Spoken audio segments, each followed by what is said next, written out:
Hi everyone, and welcome to the Five Conversations framework. We've got a huge audience online from all over the world, so wherever you're tuning in, welcome. It's 9:30 midday. 9:30 Brisbane time here in Queensland. So welcome to you all. I'm sure many of you have been involved in some of my previous webinars. And what I'd like to do is to encourage you to ask questions, and the place to do that is over on the right-hand side where there's a question box. And I'd suggest to you that you should type your questions in as soon as you think about them.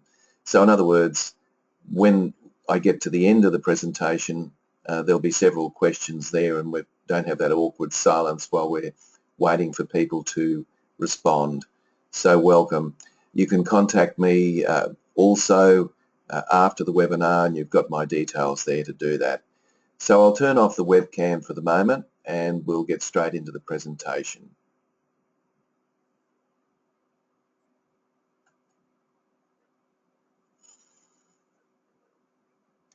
Okay, so the Five Conversations framework, what I would argue is a highly effective alternative to the performance review. So I'm not sure why all of you are here. I know we've got consultants, we've got people from the public sector, the private sector and not-for-profit, some large businesses and some small, and perhaps just some curious observers. So I'm not quite sure what the interest is there, but I want to say that I do see the Five Conversations framework as a replacement for the performance review, which came out of my successful book of 2013, The End of the Performance Review. And subsequently to that, we've had a number of large organisations highly and very publicly indicate that they're doing away with their performance reviews, or at least the rating system. And I think there's good reason for that. I'm sure we've all had our moments with the performance review. But another way that I'd like you to look at this is to consider that the Five Conversations framework could be an enabler for your performance reviews. In other words, you continue with your performance review, because I know for some of you that's a big jump to get rid of it. But you continue it, and what you do is you use the Five Conversations framework as an enabler to actually create a better performance review, because you're building up trust and an ongoing dialogue between a manager and his or her team member. So you might want to consider it that way, because there are many organisations that have decided to go down that road rather than just replace their performance review. Nevertheless, it's your choice, so let's continue. Okay, so basically I would like to get through three things this morning, or at least this morning here. I'd like you to understand why the performance reviews are outdated and ineffective. You may well already understand that, but I just wanted to share with you some of my research for that book and what came out of that and what some HR practitioners actually said as a result of performance reviews. I'd like to familiarise you with the Five Conversations. So what are they? How do they work? What's the sequence? What's the framework? And finally, I'd like to give you a quick overview of the online system and how it actually works, because I can't go through it in the full way here, but at least I can give you a little bit of a taste. And if you're interested, I'm more than happy to use a similar process as I'm using now to talk to you about how that online system works. So three things we want to get out of this morning's session. So what's wrong with the performance appraisal? Well, I spoke to 8,000 HR managers and coordinators here in Australia and in Asia and New Zealand, and I asked them a very, very simple question. I simply asked them, if you had one concern about your current performance review, what would it be? So it was a fairly straightforward question. It yeah, no doubt it's a bit leading in the sense that, you know, I'm making an assumption that there must have been a concern with the review. But what I was really just trying to do is to find out what people, you know, in terms of priority and frequency, what some of the concerns are around the performance review. And so what I'm going to share with you now is exactly what the research came back as. So let me run through it with you. These aren't necessarily in any order, and you'll find that some of them are interrelated, obviously. But a lot of HR practitioners told me that they were concerned that it was a costly exercise in the sense that some of them now are doing performance reviews twice a year, and even those that are doing it a year were indicating to me that it was costly in the sense that to do a performance review, probably you need an hour. You may need an hour of preparation, just not only for the manager but for the actual employee as well. So there we've now got 2 hours already, not to mention the hours required for HR people to administer it. Plus then we have opportunity costs that are lost because people are doing reviews rather than other things. So we're pretty much talking about 4 or more hours per person per year, or if it's twice a year, that's 8 hours a year, times the number of people in the organisation. Now, that's a fair chunk of time, and that in itself is not a problem. The question really is that time well spent? That's the real question. So I'm not sure that we got a very positive response to that.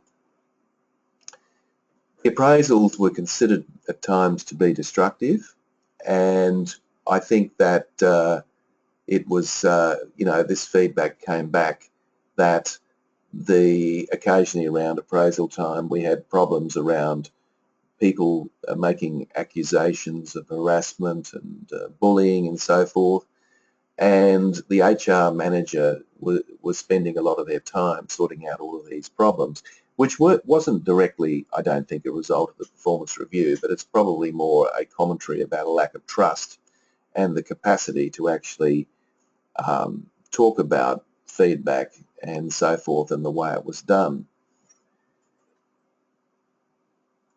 A third concern that people had was the issue around the appraisals being a monologue rather than a dialogue.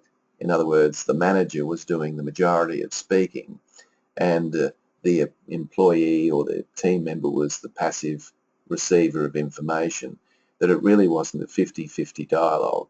And that was a great concern. And I know a lot of organisations are now trying to rectify that, and they're trying to rectify it on the basis that, you know, they're trying to rectify it on the basis that if we can get people to have conversations, performance conversations, it would be better.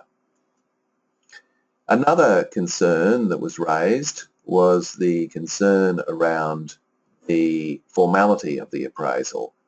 So what that means is that it's normally done, although it shouldn't necessarily be done, in the boss's office at a time appropriate and convenient for the boss, usually, but not always, around the big desk, and that's quite intimidating. And of course that process stifles the capacity to have a genuine dialogue.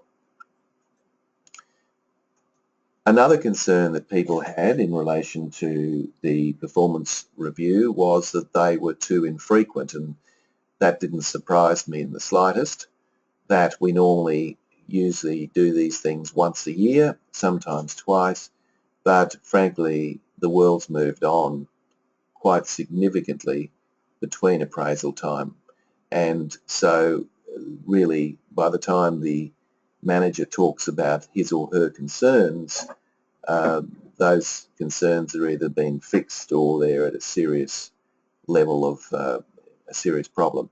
So, you know, infrequency is definitely a concern, and one that I want to take up a little bit later in the presentation. Appraisals were seen as an exercise in form filling, particularly by a lot of managers who basically had forms and reams of information to fill out during the process. And in some cases, HR managers shared with me that at times people didn't even make eye contact during these performance reviews because the manager was so busy filling out the paperwork. So it became a bit of a bureaucratic form-filling exercise and was perceived to be that way by lots of people, particularly the managers, as I mentioned. Another concern that people had is that they're rarely followed up because they're reasonably stressful and they're a bit of an event.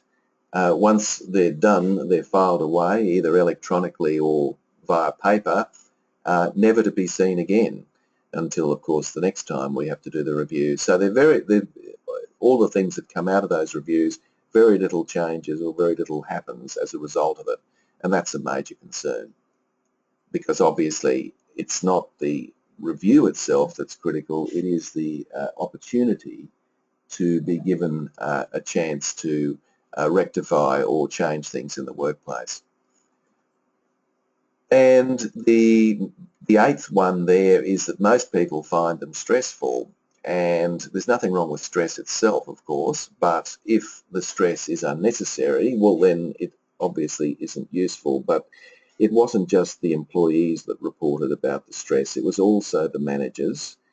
They found the whole exercise quite confronting and stressful, and also HR folk themselves indicated that they found the whole process very stressful because it meant that a lot of their time and energy was absorbed in this ritual, this once-a-year ritual. So you can see there are a lot of concerns that people had about the performance review. There's probably many there that you would share.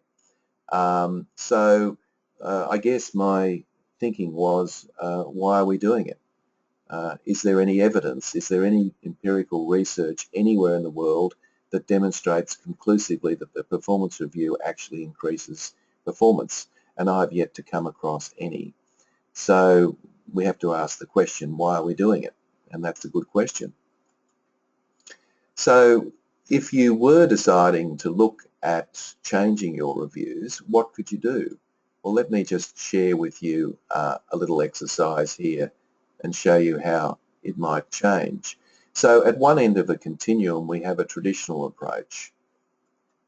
At the middle we have a discussion type approach, which in fact is what the 5 conversations framework is all about. And at the other end of the continuum we have a peer group approach, which is now starting to become more popular. So what do these mean? Well, the traditional approach is very much a military model where the superior sits down with the subordinate and basically gives them some feedback once a year, and the superior's feedback is really carrying all the weight in the particular process. The discussion is more about a dialogue or a relationship, so it's more of a conversation between the manager and the team member, and that's what I'd like to get to, and that's what I'm attempting to do with the 5 conversations framework. And then we have the teamwork approach where we have a number of people in an office, for example, who would give feedback about a particular person, and often this is done confidentially through 360-degree feedback, and the manager would sit down with the team member and run through that feedback, utilising, of course, the peer group comments and ratings. So the traditional relationship is very much based on the concept of power. The discussion approach is very much based on the concept of agreement, and the peer group approach is very much based on the concept of multiple perspectives. So the traditional approach is based on a manager's judgment, which, as we know, is not always good or accurate. The discussion approach is based on a mutual agreement between 2 people who discuss performance, and the peer group approach is based on a peer group agreement. So you've basically got 3 choices there in terms of how you want to deal with performance reviews and performance management in general. 5 conversations framework, as I mentioned, is very much based around the discussion approach. So what I want to do now, if I may, is share with you the process. So if you were going to take on the 5 conversations framework, what's the process involved? And as you can see on your screen, there are 8 different steps in the process that are critically important. Incidentally, these 8 steps happen annually. So this is an annual cyclical model. So let me run through each of these 8, and then once I've done that, I'll share with you bits and pieces around what happens at each of those stages. Okay, so what happens at stage 1? Well, stage 1, we get you to populate a template, which is basically an Excel spreadsheet, which has the names and the email addresses of people in your organisation and who they report to. Because what that does is set up a process where we can then survey those people to start with, and also set up a process where we can set up their websites, their online system, which I'll show you shortly. So that's the first step. Now that information is completely confidential, and I give you that guarantee in writing as well. The next step is that we then do a survey of the current climate. Now this is not the 5 conversations, this is basically a 50 item online survey, so it takes 5 to 10 minutes to do, very quick, where we are gaining some basic understanding of what's happening at the moment in that organisation. Now that's very important, and the reason for that is that we want to set up some benchmarks which will allow us to be able to compare the before and after. So these, and I'll show you some of the results that come out of that survey shortly. So basically we're setting up a process of what's happening right now in the world of performance management. And people just have to agree, disagree, or neither agree nor disagree, and then they can add their comments. So it's a very simple survey that's completed. The next step is that every manager in the organisation, when I say manager, I'm talking about anybody who would be conducting any conversation.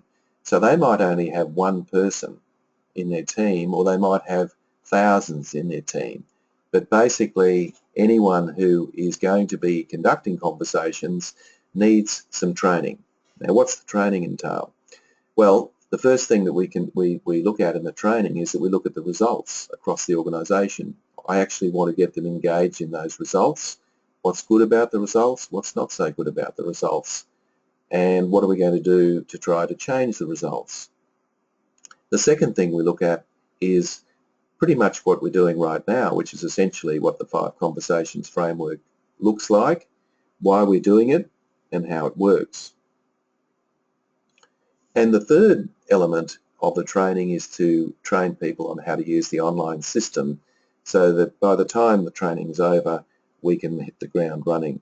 So that training session would be a couple of hours, and we would run a series of those depending on how large the organisation was, and everybody then would be ready to go.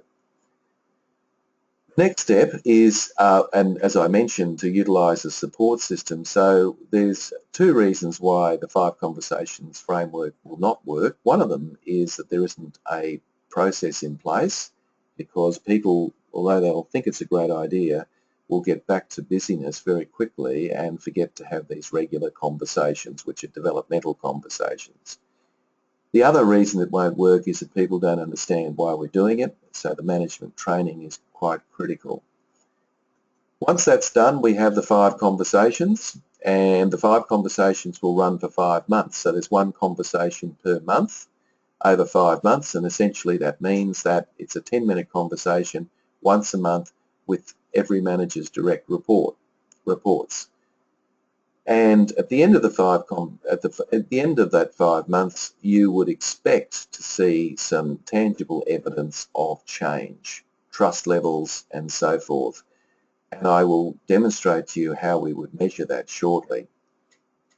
We then go through another round of the 5 conversations, and the reasoning there is that in a year we're trying to instill a conversation culture where people are having just imagine this in the organisations you either consult to or you are actually the HR manager in or are familiar with. Just imagine the difference it would make to know that every single manager and supervisor and coordinator in that organisation is willing to have 10-minute conversations with their direct reports every year about their development, that is, the team members' development. That would make a profound difference. The good managers are probably doing that, undoubtedly, but this is a framework that kind of gets everybody to do what they ought to be doing, which is having regular developmental conversations in place of the performance review. So once that's happened, we then reassess. So what happens is that we then have do the survey that we did at the outset, and we can then compare the before and after. And what we're looking for, of course, is significant change that has occurred because everybody's been involved in 10 developmental conversations, and that's how it works. So that's the process in a nutshell. That's the cycle or the way that we would go about that. So let me share with you some of the information that comes out of, well, what you're seeing here actually on your screen is, you'll notice that there's climate review, strengths and talents, opportunities for growth, learning and development, innovation and continuous improvement.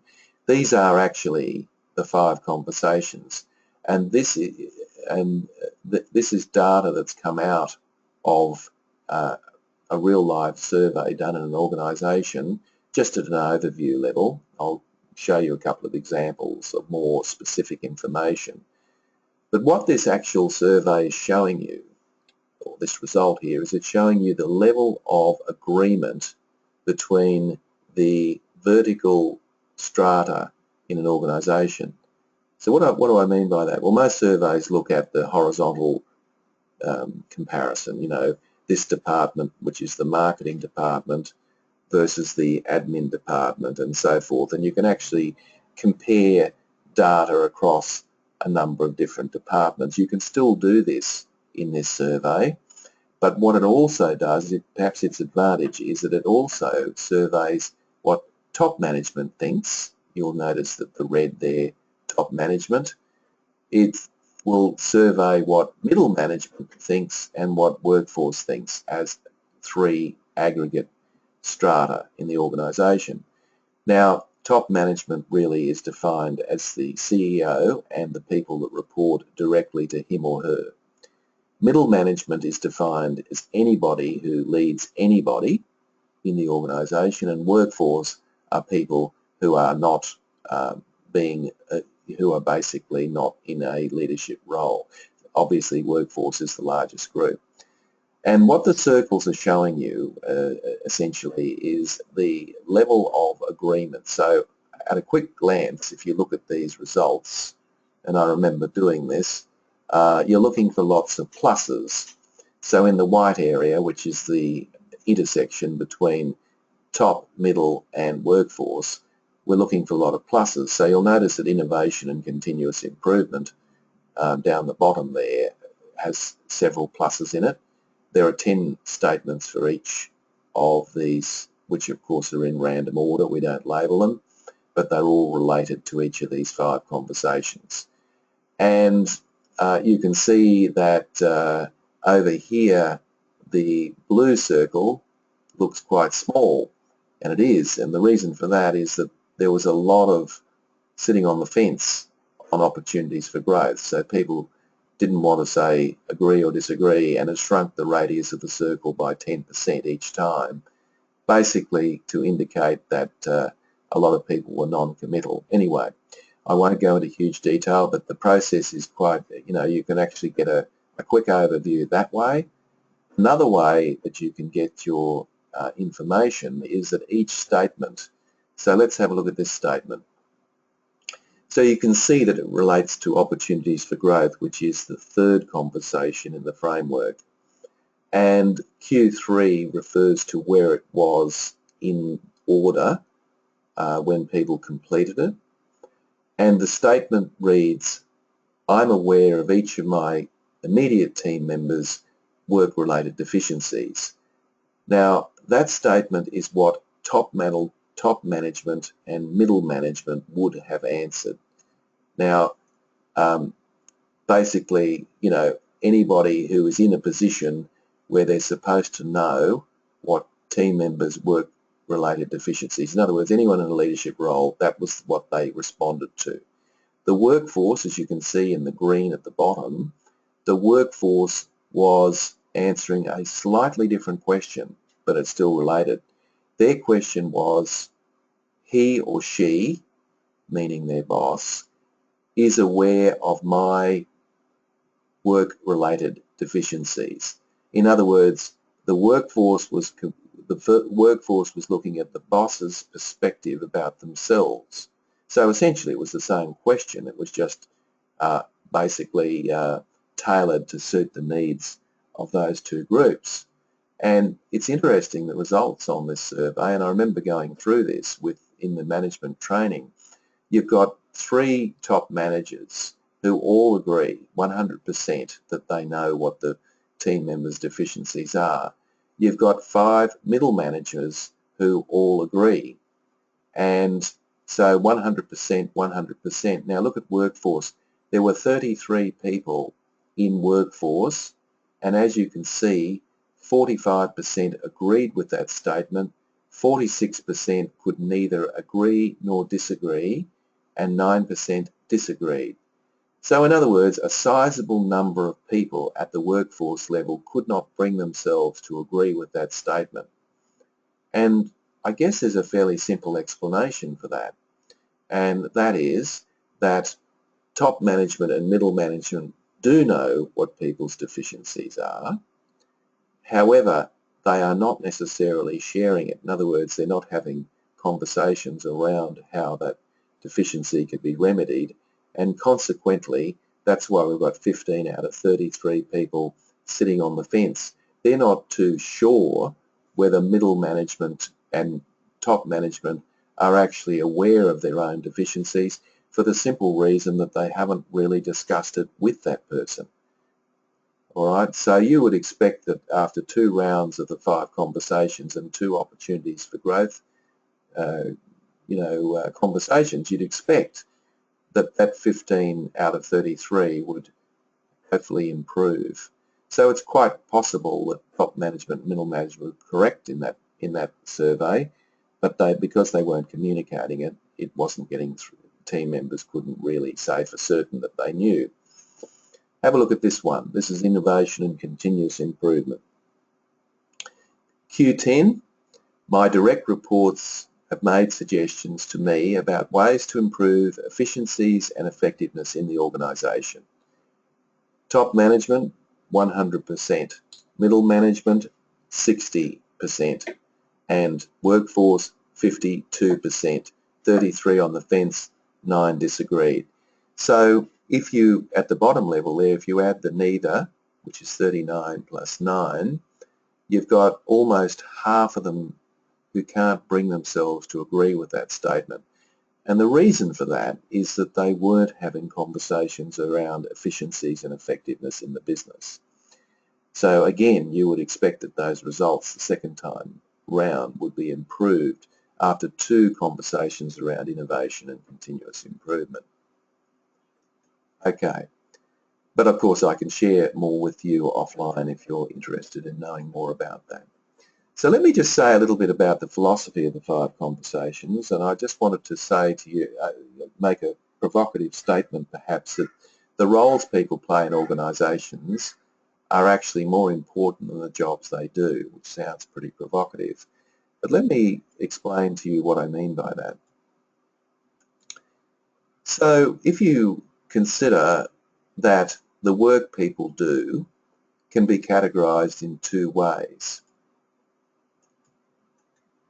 The work people do can be categorised as a job role, so they're expected, of course, to do a job role, and that job role normally has a number of technical skills associated with it, and normally the job description basically covers the job role. So that's no mystery, but there's a whole bunch of other areas that aren't actually being considered in performance.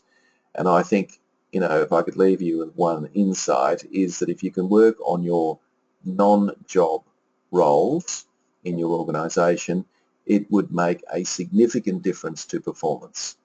So what's a non-job role? That sounds a bit strange.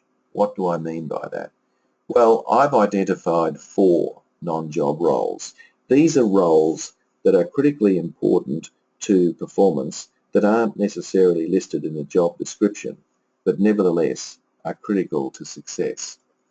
One of those is a positive mental attitude and enthusiasm. Now, I'm not expecting people to bounce off the walls coming to work, but I don't expect people to be negative or pointing the finger of blame or being critical or destructive. And of course, we all know there are plenty of people that exhibit those traits. But I'm actually expecting people to be positive most of the time and come to work. Can you imagine, well, we all know what a difference it makes when somebody isn't like that. It makes a profound difference, negative difference, of course, to the team. Another role I'm expecting people to play is a team role. I want people to be working in teams. And in this day and age, there is no way out. We are expecting people to be team players. And again, I hear people say, well, I'm not a team player, but I do my job well. Well, not good enough. We want people to be able to operate in temporary and permanent teams on a regular basis. But again, people will say, well, it's not in my job description, so why do I need to do that? And it's a fair question. We also want people to bring their skills to work with them. We actually want people to continually grow and develop in their role. So we don't want people to say, well, look, I'm too old to learn, or I'm not interested in learning this new software, or I don't want to go down this road. We want people to continually grow and develop. Why? Because it obviously helps the organisation, but it also helps the individual as well in terms of their employability. And the fourth area that is critically important, which is another non-job area, is innovation and continuous improvement. We actually want people to come to work with their ideas about how they make the workplace a better place. Now, I don't think it's unreasonable to expect those 4 non-job roles to be performed. So the philosophy of the 5 conversations framework really does take into consideration the non-job roles as much as it takes in the job roles. So I just wanted to share that model with you to give you a chance to think about that. I'll be sharing these slides with you at the end, so you'll get a copy, and you'll also get a recording of the presentation as well.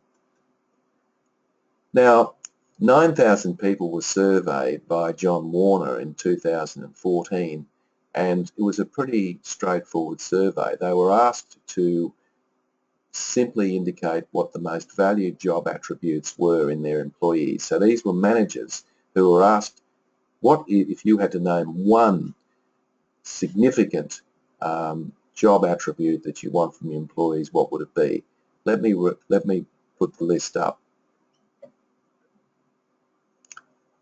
Now, I don't know whether this list surprises you or not. It doesn't particularly surprise me, but it does reinforce a very important message, and that is that if you look at those 10 things that are on that list, and that's a frequency type list, so the majority of managers interviewed indicated that positive mental attitude and enthusiasm was #1 attribute they wanted from their employees. Now, what's interesting about that list is that there are no job roles on there. There is no job or technical skills on that list. They are all non-job roles. If you notice that, these are things that are not necessarily in the job description. So I just simply wanted to highlight how valued non-job roles were and how we underrate them in terms of performance. Something to think about, no doubt. So here's the 5 conversations framework that I've got on the screen here now, and you can see it now. And you'll notice that there are, over on the left-hand side, there are 5 months, which is we're expecting people to have a conversation a month. You'll notice the middle column talks about the review, talks about the actual topic of conversation. The next column is the content of that conversation, and the final column is some of the key questions that are asked in that conversation. So what we have designed this in such a way that these conversations need not last more than 10 minutes. If they do, that's a choice that the manager and the employee makes, but it's certainly not a requirement. And a lot of people are very skeptical and say, how can you possibly have a meaningful 10-minute conversation? It is very possible. In fact, it's imperative. So the climate review starts off by talking to people about their job satisfaction, their morale, and the general communication in the workplace. Companies spend tens, if not hundreds of thousands of dollars on engagement surveys online. The climate review is an engagement survey, except that it's done face-to-face. So it can save a company enormous amounts of costs and, I would argue, be even more effective. Then we go straight into strengths and talents. And this is critical because we want to talk about what people are good at first. Why? Because if we can harness people's innate talents, what it will do will be able to leverage those in the interests of the organisation, will make a big difference. And we want to start our developmental conversations on an upward spiral rather than a downward spiral. So we go straight for the strengths and talents. We're expecting people to come to that conversation with some thoughts around their, their own strengths and talents. And of course, there's a whole lot of diagnostics out there that can indicate what they are. Opportunities for growth, which is probably a more difficult conversation. And out of the first, or the conversation 2 and 3, you'll notice that there's a learning and development conversation. And that's your training needs analysis. So the strengths and talents is the succession planning. Opportunities for growth, of course, have to be discussed. And the learning and development is your training needs analysis. And then we have a conversation on innovation and continuous improvement. So can you imagine the profound difference it would make if everybody in the month of, say, September was having an innovation and continuous improvement conversation in your organisation? There would be some brilliant ideas that would come out of that. Obviously some wouldn't be, and that's understood, but there'd be probably half a dozen brilliant ideas that could be implemented immediately. So that's the framework. That's the kind of how it's set up. And what I thought I'd do just before we finish up is I'll just exit out of there and just show you how the online system works. So that gives you a bit of an idea. So what you're seeing on your screen now, of course it's a fictitious organisation, but let me just share with you what this is about. What we've got here is a manager by the name of Mickey Mouse, and you can see over here Mickey Mouse. We're on conversation 1. This is a web-based process. This is the company logo. We have a menu, simple menu, and down here we have a Mickey Mouse is actually has one team member, and their name is Minnie Mouse, and you'll notice that they haven't started. So what I'm going to do is just show you again, if I can go back. This isn't necessarily part of the process, but if I go to Minnie Mouse, Minnie Mouse has one of the features of this system is that you can review the conversations. So if I just click on review, I can go back and review the questions. I can write down statements. So in other words, what happens in this process is that Minnie, in this case, would complete this particular survey online, not survey, but this. In other words, Minnie will know what the questions are before Mickey sits down and has the conversation. So she goes through and she prepares, and then if I go, next, you can see that it brings up the next set of questions, and I can indicate, how I would rate in this case the morale, and of course she's already done this, and so forth. Also, at any stage, Mini can also add actions, which is a really powerful feature of this system. So both the employee or the team member and the manager can add action steps along the way, because obviously we want things to happen out of the system. That becomes really relevant. And when all of that is done, then what happens is then what in this case it's Mini. What Mini can do is actually then sign off on this, send a signal back via email, and I don't have enough time to show you a full conversation between the two, and it sends a message back to the boss, and Mickey then is in a position where they can then organise that conversation.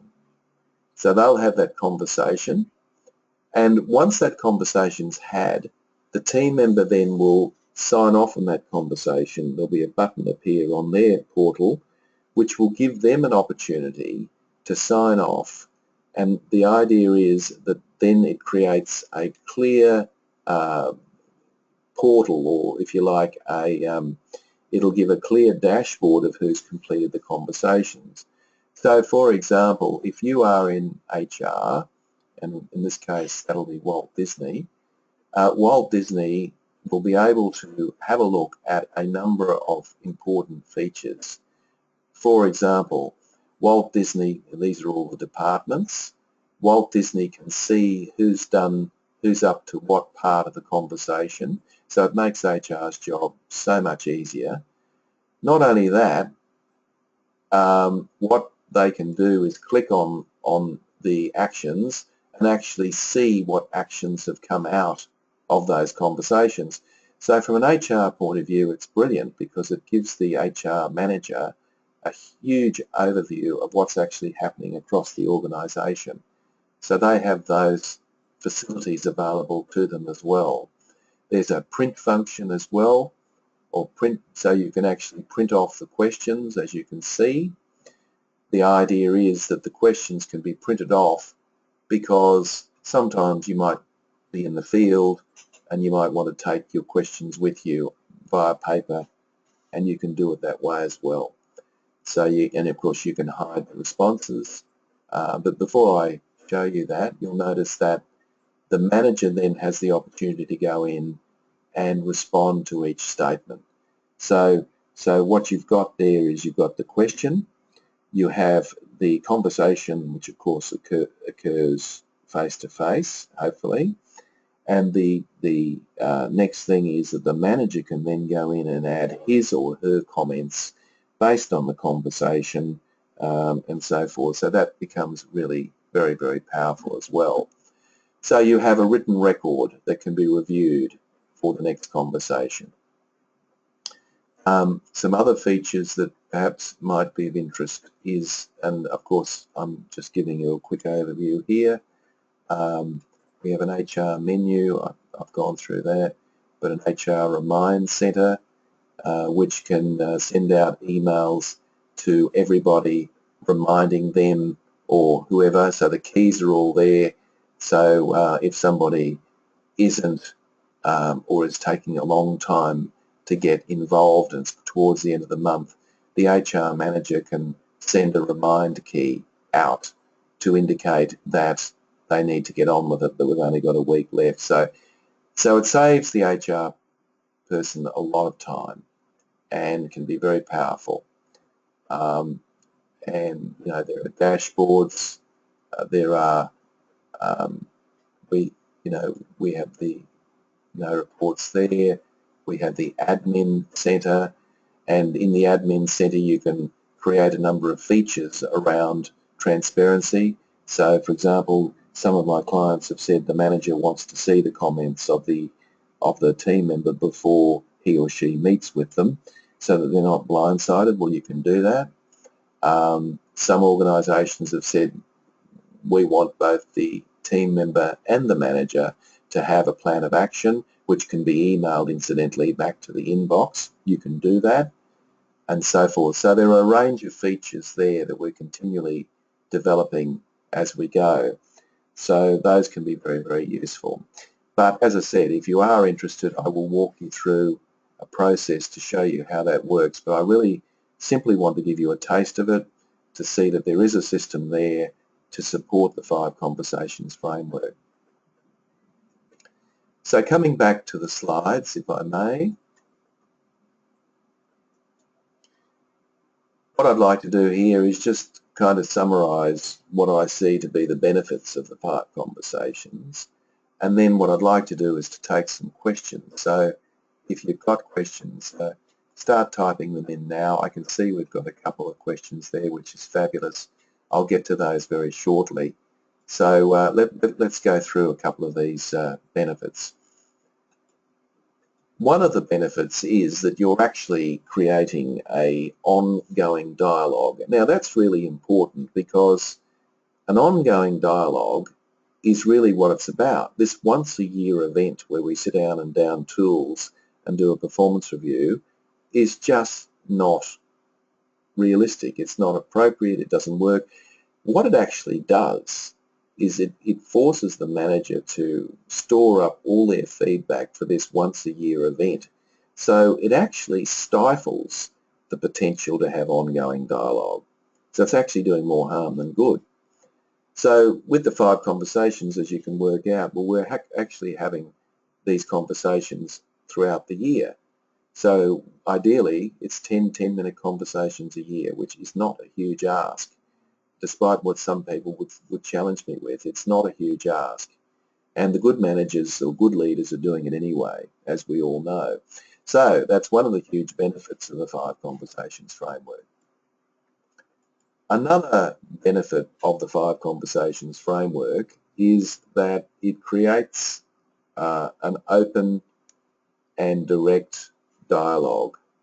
Open in the sense that after a couple of rounds of the 5 conversations, people are starting to get used to this, and they're starting to feel comfortable talking about their own development with their leader, and that's what you want. We want that. But it's also very direct in the sense that we have a 10-minute conversation which gets straight to the point. So we've actually designed the questions for you. It's simply a case of you asking those questions in your own way, but the questions are already designed for you. And as I said earlier, the actual team member comes to those conversations prepared.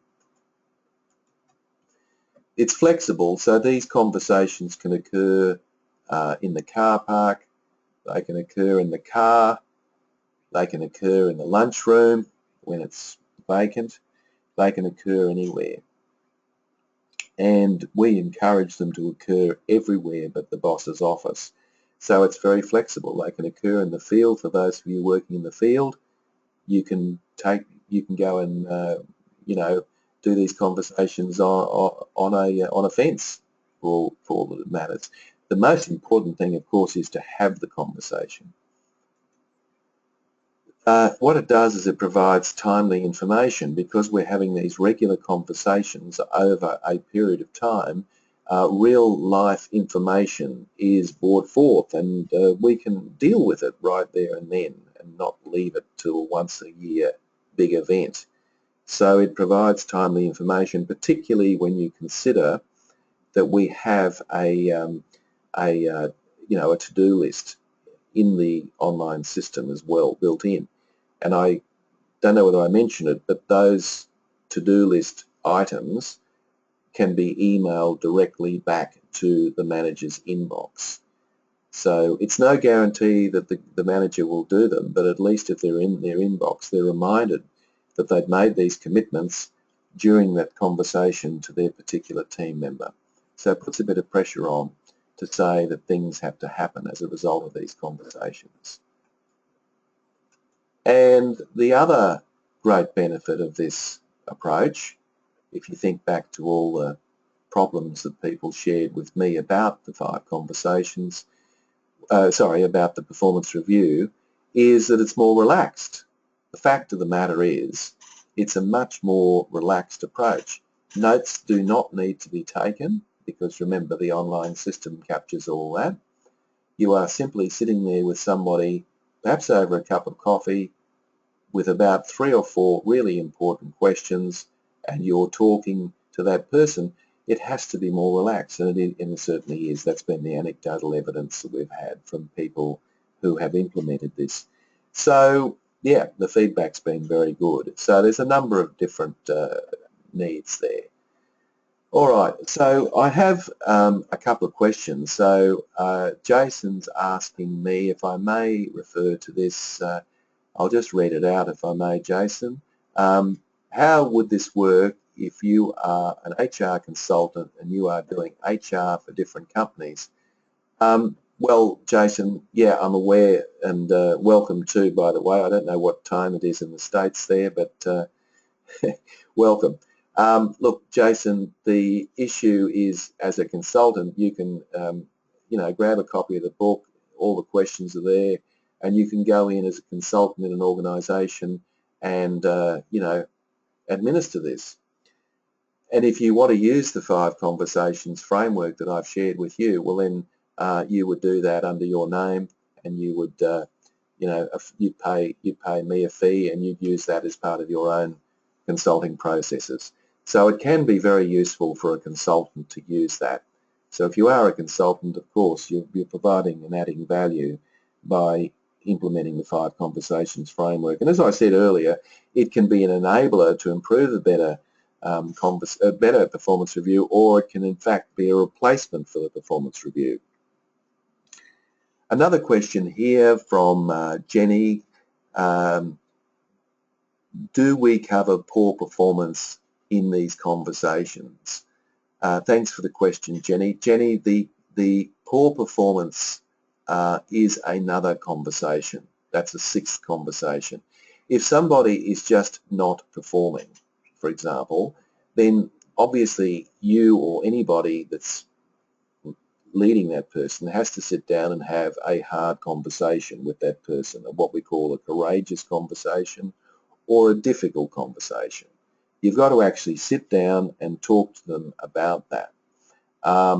And so these 5 conversations are not about going off track and talking about a particular incident or a project or anything else. These are developmental conversations that occur regularly. So, of course, you've got to have that conversation, and so you have that conversation, and in and around that conversation, you will have the 5 conversations.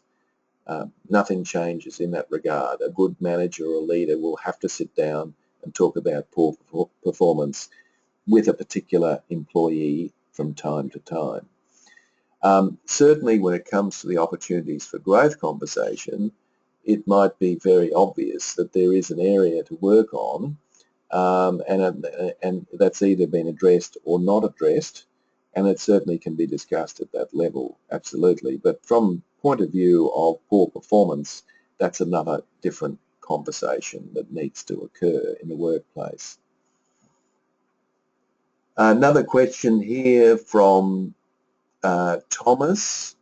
Thomas is asking what has been the feedback from organisations that have implemented the 5 conversations? Thanks, Thomas. The feedback's been great. It's been overwhelming, actually. We've had people from places as far as Iceland, the United Kingdom, the United States, all over the world have implemented this approach. So it's clearly in need all over the world. And the feedback's been great. So if I can just give you a little bit of an overview of what that feedback is.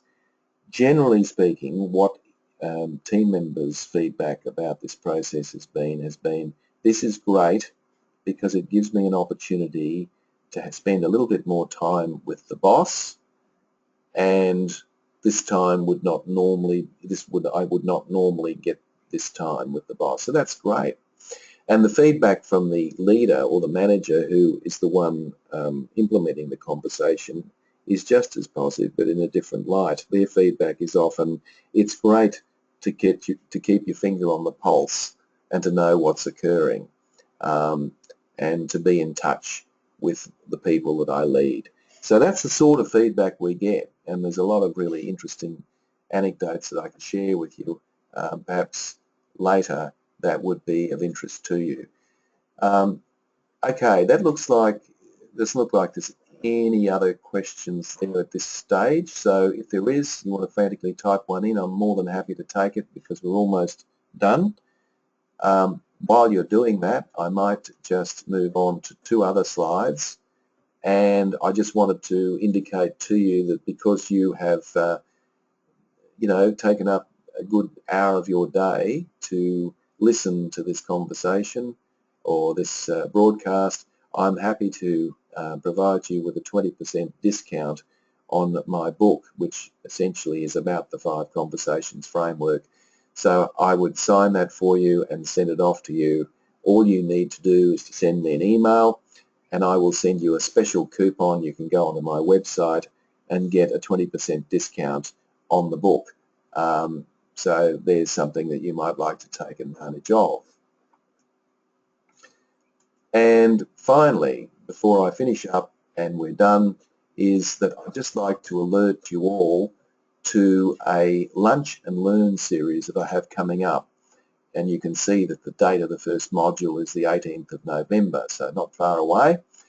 And what this is basically a webinar-based approach where people can actually learn the fundamentals of leadership at their desk while they're eating a sandwich at lunch. It may always be the case depending on where you are in the world, of course, but it's a very convenient and easy way to learn the fundamentals of not just the 5 conversations, but just to be a good middle manager. And you'll notice that the topics there are designed very much around being a good middle manager. So Module 1 is about feedback. Module 2 is about influence. Module 3 is about team performance. Module 4 is about getting the best out of people. Module 5 is about understanding people and their personalities. And Module 6 is about facilitating effective meetings. So if you would like to be involved in that or would like more information, then send me an email. I'm more than happy to share with you how that works. It's very cost effective and we've had some fabulous feedback. So folks, that's pretty much it. Thank you very much for your involvement. I hope that I've been able to enlighten you a little bit about the alternative to the performance review in the 5 conversations framework. As I said, I'm more than happy for you to send me an email, ask me questions online, and we can continue this conversation beyond today. So thank you folks, and I wish you all the very best for the rest of your day or evening, wherever you may be in the world. Thank you.